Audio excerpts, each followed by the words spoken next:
Hello friends.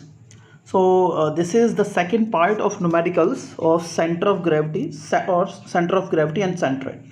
Okay, the question given is find the center of gravity or centroid of a channel section 100 mm into 50 mm into 15 mm. So these are the dimension and the section given to you is this. Remember one thing, you will not be given g1, g2, g3 and g. This value will not be given, and also you will not be given that this channel is symmetric about x axis और y axis. ठीक है, ये चीज़ें आपको नहीं दी जाएंगी, आपको question में देख के ही सॉल्व करना पड़ेगा. ठीक है, तो सबसे पहले मैंने आपसे बोला था, अब देखो सबसे पहले मैंने आपसे ये बोला था कि आपको ये चेक करना है कि क्या ये सेक्शन एक्स एक्सिस या वाई एक्सिस के अबाउट सिमेट्रिक है या नहीं. तो आप इसको देखोगे, अगर आप देखोगे इसको गौर से, इसको चैनल को, तो आपको लगेगा कि अगर आप वाई एक्सिस कहीं पे भी ड्रॉ करेंगे तो ये वाई एक्सिस के अबाउट सिमेट्रिक नहीं दिख रहा है. वाई एक्सिस के अबाउट सिमेट्रिक दिख रहा है? बिल्कुल नहीं दिख रहा है. चलिए एक्स एक्सिस के अबाउट सिमेट्रिसिटी चेक करते हैं. तो देखो एक्स एक्सिस जब आप एकदम सेंटर में मार्क करेंगे, आप इसकी जब इसकी सेंटर में मार्क करेंगे एक्स एक्सिस, तो आपको लगेगा, तो आप देख सकते हैं कि ये चैनल है, this channel is symmetric about, this channel is symmetric about X axis. Okay, तो एक्स एक्सिस के इधर और इधर ये चैनल एक जैसा दिखेगा. ठीक है, तो आप एक रेफरेंस एक्सिस जो है, एक रेफरेंस एक्सिस जो कि एक्स एक्सिस होगी, वो इजीली मार्क कर सकते हैं और जो इस तरीके से जाएगी. ठीक है, ओके, चलिए ओके. ठीक है, तो ये सेक्शन आपको दिख जाएगा, ये चैनल हो गया.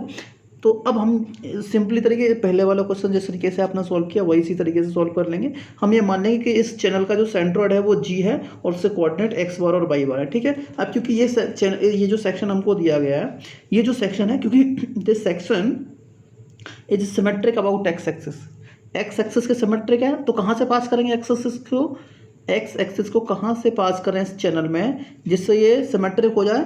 तो कितने डिस्टेंस से पास करनी पड़ेगी, इसके एकदम सेंटर से पास कर दो. यहाँ से इस सेंटर से आप एकदम इसको पास कर सकते हैं. सेंटर से मतलब बेस से कितनी डिस्टेंस, टोटल डिस्टेंस कितनी है 100, यहाँ से यहाँ तक की डिस्टेंस 100 है ना, तो यहाँ से यहाँ तक कितना हो जाएगा 50 mm हो जाएगा, 50 mm. तो यहाँ से 50 mm पे मार्क कर देंगे. तो ये एक्स एक्सिस हो जाएगी आपकी, ये एक्स एक्सिस है. तो रेफरेंस एक्सिस एक तो मान लिया आपने. अब दूसरी कैसे मानेंगे, मैंने आपको बताया था कैसे मानेंगे. दूसरी रेफरेंस एक्स एक्सिस कैसे मानेंगे, क्योंकि अगर वाई दूसरी, क्योंकि एक्स एक्सिस की लोकेशन आपको फिक्स हो गई, और क्योंकि ये जो channel this section is symmetric about X axis, तो वाई एक्सिस कितना हो जाएगा, वाई बार की value, Y bar will be 0. Y coordinate जो होगा इस सेक्शन का, इसके सेंट्रोइड का, वो कितना हो जाएगा, 0 हो जाएगा. ठीक है, जैसा कि आप देख सकते हैं. ठीक है, इतना लिखना है, ये मार्क कर देना आपको. अब क्योंकि हमें वाई बार की वैल्यू इजीली पता चल गई है, अब केवल एक वैल्यू निकालनी है एक्स बार की, हमें केवल अब एक्स बार की कैलकुलेट करना है.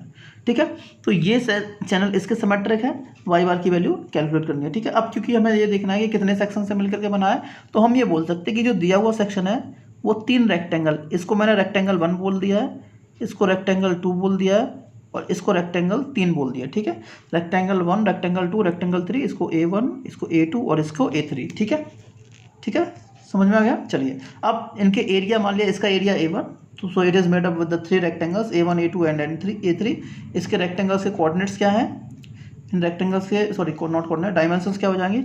अगर A1 की बात करेंगे तो इसके डायमेंशन कितनी हो जाएंगी, 1, तो 50 इंटू 15, 15, 50, मतलब इसकी B की वैल्यू 50 हो जाएगी, B1, और ये D1 की वैल्यू, B1 और D1, और इसका एरिया B इंटू D, तो इन दोनों को मल्टीप्लाई करेंगे तो ये एरिया हो जाएगा. तो A1 की वैल्यू 7500. इसी तरीके से अगर दूसरे रेक्टेंगल की बात करेंगे तो दूसरा रेक्टेंगल हमने यहाँ से यहाँ तक मान लिया है.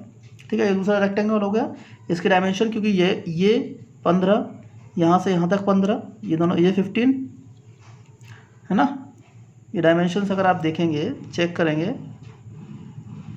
अगर आप इसके डायमेंशन चेक करेंगे तो देखो ये 15 ऊपर हो गया, 15 नीचे हो गया, और टोटल 100 है, तो बचा कितना, ये यहाँ से यहाँ तक 70 बचा. तो 70 हो गई इसकी डेप्थ, ये D2 की वैल्यू 70 हो गई, और 15 इसकी विड्थ हो जाएगी. ठीक है, चलिए अब इसकी डायमेंशंस आप इजीली कैलकुलेट कर सकते हो, बेस 50 और D1 D3 की वैल्यू 15. ठीक है, तो यहाँ से आप you can easily calculate areas and the various dimensions of the given rectangles we are assuming. अच्छा, कुछ लोगों के माइंड में ये भी आएगा कि नहीं सर, हम ऐसा नहीं कर सकते हैं क्या कि इस रेक्टेंगल को पूरा यहाँ से यहाँ तक मान लें, इस रेक्टेंगल को यहाँ से यहाँ तक, सॉरी, ये जो रेक्टेंगल आपने 2 माना है, उस रेक्टेंगल को आप यहाँ से यहाँ तक भी तो मान सकते हैं, और ये वाले रेक्टेंगल्स यहाँ से यहाँ तक मान लो, और ये वाले रेक्टेंगल यहाँ से यहाँ तक मान लो। बिल्कुल मान सकते हो, यू आर राइट। आप यहाँ भी मान सकते हैं, आपकी मर्जी है आप किस तरीके से मान सकते हैं। Solution will not change, solution वही रहेगा, सॉल्यूशन चेंज नहीं होगा, ठीक है। उस तरीके से आप मान सकते हैं, आप फ्री हो, you are free to just mark the things, ठीक है। अब हमने मान लिया G1 G2 G3 are the coordinates of the 3 rectangles, जिनके G1 G2 and G3 are the centroids of the 3 separate rectangles. जो रेक्टेंगल 1, रेक्टेंगल 2 और रेक्टेंगल 3 एंड 3 के जो सेंट्रॉइड्स हैं वो G1 G2, जिनके coordinates x1 y1 x2 y2 x3 y3, ठीक है। और क्योंकि दूसरी रेफरेंस एक्सिस y एक्सिस है, तो मैंने आपसे बोला था कि हमेशा क्या करना है, एकदम एक्सट्रीम लेफ्ट में मान ली। तो हमने मान लिया कि भाई y एक्सिस जो है वो यहाँ पर है। अब y बार की वैल्यू हमें ये बतानी है कि y बार की वैल्यू यहाँ से कितने डिस्टेंस पर होगी। एक चीज़ तो पता चल चुकी है हमें कि x एक्सिस की सिमेट्रिक है, तो x एक्सिस तो यहाँ से जाने वाली है। अब जो इसका सेंट्रॉइड होगा वो इसी लाइन पे कहीं ना कहीं हो सकता है, इसी लाइन पे होगा, लेकिन होगा इसी x एक्सिस पे, इसी एक्सिस ऑफ सिमेट्री पे होगा। ये कहाँ होगा, ये हमें y बार की वैल्यू जब तक नहीं पता चलेगी, x बार की वैल्यू जब तक नहीं पता चलेगी तब तक आप नहीं बता सकते, ठीक है।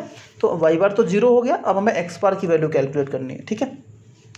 अब आपको पता है, अब ये समझ में आया कि हमने ये रेफरेंस एक्सिस यहाँ क्यों मानी है। ये आप कहीं भी मान सकते हैं, लेकिन मैं हमेशा एक्सट्रीम लेफ्ट में मानता हूँ, तो आप एक्सट्रीम लेफ्ट से मानिए, तो वो थोड़ा सा ईजी रहता है हमारे लिए, ठीक है। ओके, चलिए तो नेक्स्ट देखते हैं। ये तीनों कोऑर्डिनेट्स x1, अब देखो x1 x2 x3, मैंने आपको कई बार बताया है, कई बार बोला है कि अगर ये रेक्टेंगल है तो इसका सेंट्रॉइड कहाँ होता है, इसका सेपरेट सेंट्रॉइड कहाँ होता है, इसका सेपरेट सेंट्रॉइड यहाँ होता है, G1 यहाँ हो जाएगा एकदम सेंटर में, इसका सेंट्रॉइड यहाँ हो जाएगा, ठीक है, यहाँ हो जाएगा सेंट्रॉइड। ये रेक्टेंगल है, इसकी टोटल विड्थ कितनी होगी, 70 हो गया, ये 70 है यहाँ से यहाँ तक, तो यहाँ से 15 पे यहाँ होगा, ये सेंट्रॉइड होगा इसका।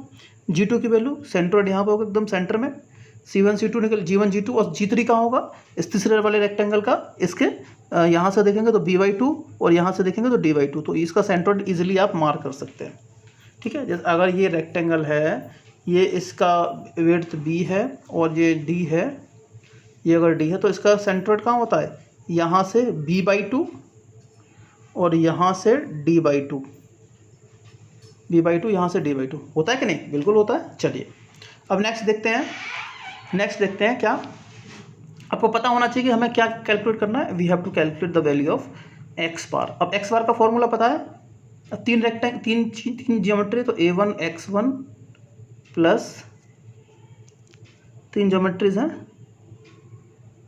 a1 x1 plus a2 x2 plus a3 x3 upon a1 plus a2 plus a3। ये देख रहे हो, ये फॉर्मूला होता है ना x बार का, और x कोऑर्डिनेट जो होता है यही तो होता है सेंट्रॉइड का, तो ये फॉर्मूला है। अब देखो आपके पास सारी वैल्यूज़ है। अब देखो प्रॉब्लम कहाँ है कि आप बोलोगे सर x1 x2 x3 नहीं पता है, बता देते हैं कैसे निकालेंगे। देखो इसकी बारे में बात करते हैं, तो इसकी इस रेफरेंस एक्सिस से इसके सेंट्रॉइड की डिस्टेंस कितनी हो जाएगी, क्योंकि टोटल 50 है, तो यहाँ से यहाँ तक की डिस्टेंस कितनी हो गई, 25। देखो 25 हो गई। बाई की देखेंगे, ये तो x1 हो गई, मतलब पहले वाले का x कोऑर्डिनेट, इसके सेंट्रॉइड की डिस्टेंस कितनी होगी, इसके सेंट्रॉइड की बीच में देखेंगे तो इस वाले की सेंट्रॉइड देखो, यहाँ से यहाँ तक की डिस्टेंस है ना, ये y2 हो जाएगी, x2, तो ये कितना टोटल 15, इसके आधे में रहता है ये वाला, तो ये कितना हो जाएगा 15/2, that is 7.5। The value will be 15/2, that is 7.5 आ जाएगी। ओके चलिए, इसे 7.5 आ गया 7.5, तो देखो ये 7.5 आ गया, और इसकी यहाँ से डिस्टेंस 25 आधा हो जाएगा 25। y1 y2 y3 ये सारे जीरो हो जाएंगे, ठीक है, ये सब जीरो हो जाएंगे। तो x बार की वैल्यू ये a1 की a2 की a3 की वैल्यूज x1 x2 x3 की वैल्यू पुट करेंगे, then you can easily find the value of x bar, ठीक है। तो y बार हमें पता चल चुका है, y बार तो 0 था, तो इसका सेंट्रॉइड y एक्सिस पे कहीं ना कहीं रहेगा, तो इसके कोऑर्डिनेट्स क्या हो जाएंगे, g के कोऑर्डिनेट x बार y बार, तो x बार की वैल्यू ये हो गई, y बार की वैल्यू ये हो गई। तो इस केस में अब इस वाले केस में देखो, इस वाले केस में क्या हो गया कि x बार की वैल्यू 17.79 है, तो ये जो x एक्सिस आपको दिख रही है, इस एक्स एक्सिस पे यहाँ से 17 डिस्टेंस चलनी है। अब आपको पता है कि भाई 15 तो ये हो गया, 2 और ऐड करना है, तो 17.7 आप देखोगे कि ये जो इसका सेंट्रॉइड है इस बॉडी का, ठीक है, इस बॉडी का जो सेंट्रॉइड है वो इसके बाहर लाई कर रहा है, इसके ये जो इस क्रॉस सेक्शन के ये जो सेक्शन दिया है इसके आउटसाइड लाई कर रहा है एक्स एक्सिस पे, ठीक है। तो मैंने आपको स्टार्ट में ही बता दिया था कि जो सेंट्रॉइड है किसी भी बॉडी का वो बॉडी के अंदर भी हो सकता है और बॉडी के बाहर भी हो सकता है। तो इस वाले क्वेश्चन में जो सेंट्रॉइड है वो बाहर है। सेंट्रॉइड कहाँ पर है? बाहर, it is outside.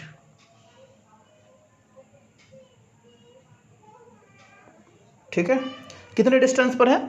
X axis पर, ये जो सेंट्रोइड एक्स एक्सिस है इस पर कहाँ से? वाई एक्सिस से 17.79 mm की डिस्टेंस पे, जो कि यहाँ पर दिखाया गया है। तो ये एक्स बार की डिस्टेंस देख सकते हो, ये एक्स बार मैंने बनाया हुआ, ये वाला एक्स बार की वैल्यू बनाई हुई है और ये 17.79 है इसकी वैल्यू, ठीक है। तो ये पहले मार्क नहीं कर सकते आप, ये मैंने हालांकि क्योंकि आपको नहीं पता कि मैंने ये क्वेश्चन सॉल्व कैसे किया है या क्या क्या कौन सा स्टेप पहले लिखा है कौन सा स्टेप बाद में लिखा है, आपको पता नहीं है। लेकिन ये याद रखना है आपको कि जिस तरीके से आप इस क्वेश्चन को सॉल्व करना स्टार्ट करते हैं उसी तरीके से आपको इस फिगर में वैल्यूज़ मार्क करनी चाहिए, ठीक है। ओके, चलिए, तो जी को मैंने बाद में मार्क कर दिया। तो centroid of the given section lies on the symmetric axis at a distance of 17.79 from the extreme left side और वाई वाई एक्सिस। ओके, चलिए अब नेक्स्ट क्वेश्चन सॉल्व करते हैं। The next question is the find the centroid of the hatched area when a semi circular area is removed from a trapezium. तो ये trapezium आपको दिख रहा है, ये सेक्शन इस तरीके से था। इसमें से जब अब एक सेमी सर्कुलर एरिया निकाल दिया गया है तो आपसे पूछा गया कि इसका सेंट्रोइड आपको बताना है, ठीक है। ठीक है, चलिए अब देखो इस सेक्शन को हम क्या कर सकते हैं, इस सेक्शन को हम मान सकते हैं यहाँ से एक हॉरिजॉन्टल लाइन ड्रॉ करेंगे। तो देखो एक तो ये ट्रायंगल बन गया पहला से, बॉडी हमने इसको मान लिया। दूसरी बॉडी ये रेक्टेंगल हो गया, ये वाला रेक्टेंगल, पहली बॉडी ये हो गई, दूसरा ये रेक्टेंगल हो गया और तीसरा ये वाला सेमी सर्कल हो गया, ठीक है, ये मान लेंगे। अब क्योंकि इसमें से इस सेक्शन को रिमूव किया गया है इसीलिए याद रखना जो फॉर्मूला हम लिखेंगे उस फॉर्मूले में माइनस साइन आएगा। क्या साइन आएगा? माइनस साइन आएगा, ठीक है। चलिए ओके, देख लेते हैं आप नाउ लेट अस कंसीडर। तो अब देखो पहले तो मैंने आपसे बोला था कि सिमेट्रिसिटी चेक करते हैं, क्या ये सेक्शन जो आपको दिया गया है वो एक्स एक्सिस के सिमेट्रिक है? बिल्कुल नहीं। वाई एक्सिस के सिमेट्रिक है? बिल्कुल नहीं। तो दिया हुआ सेक्शन किसी भी एक्सिस के सिमेट्रिक नहीं है, इसीलिए हमें 2 रेफरेंस एक्सिस पहले माननी पड़ेंगी। तो मैंने ये मान लिया कि बॉटम साइड एक्सिस ये इसकी रेफरेंस एक्सिस एक्स एक्स यहाँ और ये लेफ्ट साइड में वाई वाई, इसको यहाँ मान लिया, ठीक है। तो इस सेक्शन में आप देख सकते हो ये एक्स और वाई की वैल्यूज़ हैं, तो ये मैंने रेफरेंसेस एक्सिस मान लिए हैं, ठीक है। चलिए, है ना, ये मैंने बोला आपको, ठीक है। तो हमें दोनों वैल्यू कैलकुलेट करनी है, एक्स बार और वाई बार दोनों वैल्यूज कैलकुलेट करनी है, एक्स बार वाई बार दोनों निकालना है। फॉर्मूले आपको पता है x1 y1 a1 x1 a2 x3। अब एक बात गलती नहीं करनी है बिल्कुल भी, क्योंकि इसमें थर्ड वाले सेक्शन को रिमूव किया गया है इसलिए यहाँ पर माइनस साइन आया है, नेगेटिव साइन आया, माइनस साइन है यहाँ पर, ठीक है।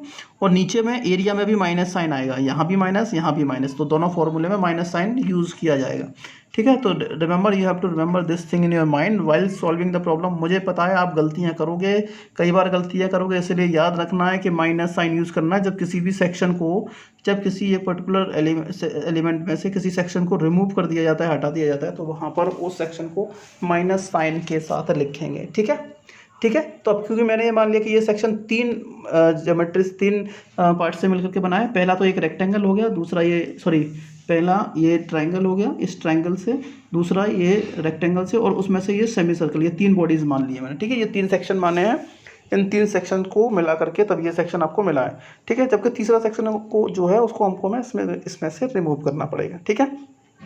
चलिए, वो सिमिलरली मानना कि इस पूरी बोर्ड जो भी सेक्शन आपको दिया गया है इसका सेंट्रोइड हमने जी मान लिया और जिसके कोऑर्डिनेट एक्स बार और वाई बार हैं और जिनकी वैल्यू हमें कैलकुलेट करनी है, कैलकुलेट करनी है। ओके, चलिए ठीक है। अब देखो ये तीनों बॉडीज़ अलग अलग हैं, तो मुझे क्या करना है, इन सबका सबसे पहले मैंने आपको बोला था कि इनका एरिया निकाल लेते हैं। तो ट्रायंगल का एरिया क्या होता है?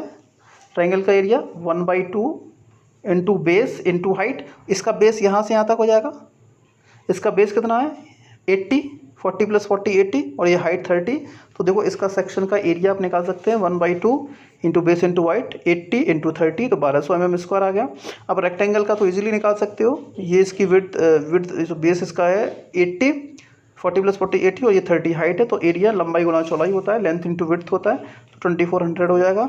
और क्योंकि सर्कल जो होता है, सर्कल का एरिया कितना होता है पाई r² होता है। अगर सेमी सर्कल की बात करेंगे मतलब इसको हाफ कर देंगे, तो ये सेमी सर्कल का एरिया हो जाएगा πr²/2। ठीक है, ये वैल्यूज़ हमारे पास आ चुकी हैं। और हमने मान लिया जो सेंट्रोइड है इसके G1 G2 GT हैं, अलग अलग बॉडीज़, इसका और इसका, और जिनके coordinate x1 y1 x2 y2 x3 y3 ये रेफरेंस एक्सिस से मानेंगे। ये वैल्यूज़ जो हैं कहाँ से मानेंगे?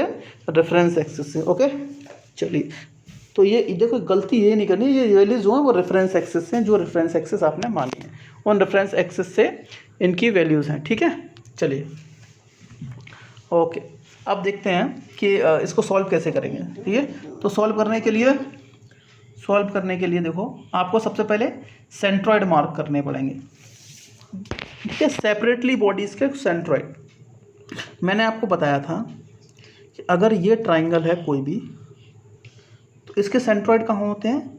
इस एज से, इस जहाँ पर शार्प एज है वहाँ से तो 2/3 डिस्टेंस पे होते हैं, और जो आपका बेस होता है वहाँ से 1/3 डिस्टेंस पे। यही तो बताया था, यही बताया था कि नहीं बताया था? इसी तरीके से यहाँ भी देख सकते हो, इस बेस से 1/3 ऑफ इस हाइट्स और यहाँ से 2/3 ऑफ इट्स हाइट। ये जो हाइट है उसका 2/3 हो जाएगा, होगा। ठीक है, चलिए, तो अब आप ये बताइए, ये जो रेक्टेंगल आपको, ये जो ट्राइंगल आपको दिख रहा है, इसका सेंट्रोइड कहाँ होगा? अब क्योंकि रेफरेंस एक्सिस से हमें डिस्टेंस मेज़र करनी है, यहाँ से कितनी डिस्टेंस होगी ये वाली, तो आपको पता है कि जो शार्प एज होता है वहाँ से 2/3 ऑफ विच डिस्टेंस, इस डिस्टेंस का, ये टोटल डिस्टेंस कितनी है? 80, तो 2/3 ऑफ 80 हो जाएगी, क्योंकि ये रेफरेंस एक्सिस से ही डिस्टेंस आ रही है, इसीलिए ये डायरेक्टली आपकी x बार की वैल्यू होगी। तो x बार की वैल्यू देख लो, 2/3 ऑफ 80 आ गई, समझ में आ गया?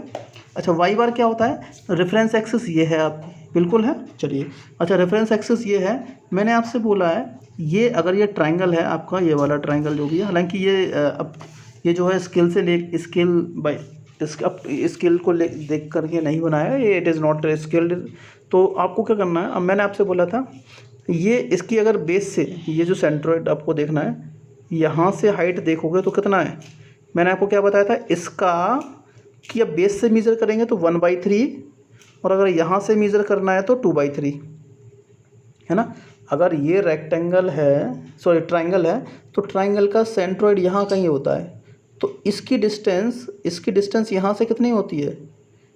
यहाँ से कितनी होती है? इस वाली जो साइड है, इस साइड का अगर यहाँ से बेस से देखेंगे तो 1/3 होता है, और इस पॉइंट से देखते हैं तो 2/3, तो ये टोटल हाइट कितनी है? 30, तो 30 का 1/3, कहाँ से कहाँ तक की डिस्टेंस?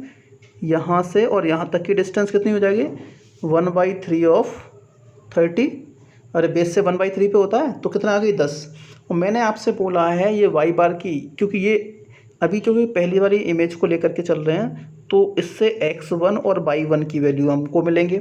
x1 तो मिल चुका है, यहाँ से यहाँ तक की वैल्यू x1 हो गई, y1 कहाँ से कहाँ तक की वैल्यू है? यहाँ से और यहाँ तक की वैल्यू y1 है, ये y1 की वैल्यू होगी कि नहीं? बिल्कुल होगी, यहाँ से y1 की वैल्यू। अब आपको पता है कि भाई, अब आपने देख लिया कि ये जो 10 डिस्टेंस है, ये जो 10 डिस्टेंस आपको बताइए, ये 10 कहाँ से कहाँ तक की डिस्टेंस है? यहाँ से यहाँ तक की डिस्टेंस 10 है, और मैंने आपसे बोला है डिस्टेंस कहाँ से मेज़र करनी है?